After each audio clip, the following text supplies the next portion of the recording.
Hello everyone, welcome to Commodities podcast. This is 𝗀𝗍𝗀𝗀𝗀 from Sharekhan, BNP Paribas. Today we have an update on silver. On the daily chart, silver has sustained the resistance of 95,800, which was a recent swing high. Prices should sustain above the mentioned resistance to resume the bullish move, while an immediate support should be the recent swing low around the level of 90,300 and 20 exponential moving average at 90,000.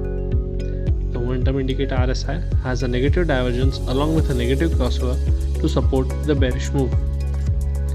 Thus, any rise should be seen as a selling opportunity to target the level of 90,000 with a reversal above the close of 94,000. Hence, we expect silver to trade with a negative bias for the day ahead.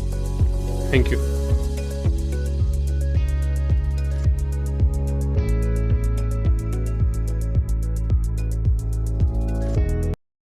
Investment in securities market are subject to market risks. Read all the related documents carefully before investing.